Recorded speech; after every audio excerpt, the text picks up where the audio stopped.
Maybe some of you have seen the chart of the performance that we have had, and there are two things I'll say about that. One is the performance is very good, but the other is very volatile. And therefore, that's another reason why, please, do your own due diligence and be very careful on making sure you do that.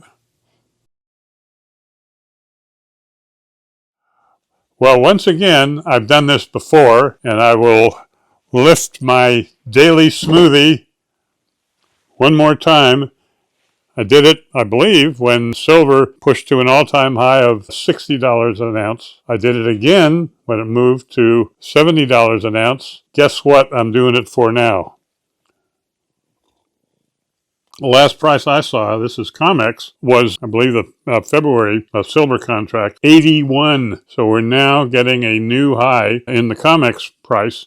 And so it's a good time to check a little bit about what do we think, us silver miner speculators, is the outlook for silver. And one thing that's intrigued me has been some recent comments by Andy Schechtman. His comment is based on the following, that the traditional pattern in COMEX, which involves paper futures contracts, but also has involved a mechanism by which those contracts could be exchanged for actual silver. Until about 2 or 3 months ago, the percent of silver contracts owned on COMEX that did in fact ask for delivery was almost nothing. And that changed as of about, I believe, starting in November, where almost immediately the percent of silver contracts that come in, new long positions, that then ask for delivery has gone from almost zero to close to 100%. And it's reached the administration. I remember President Trump talking about this as a way of being helpful to the financial system of the United States. But I think more directly, the Treasury Secretary, Bessent, has talked about the potential, and I don't know how specific he's gotten,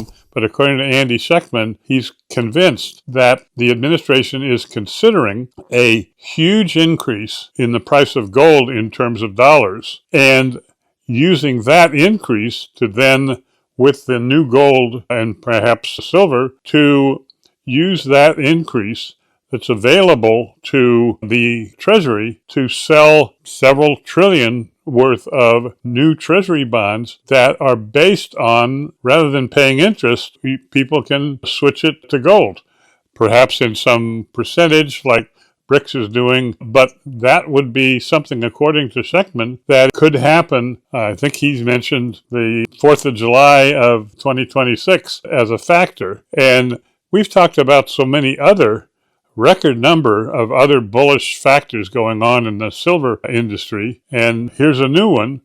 And I think it's important to take a look at this.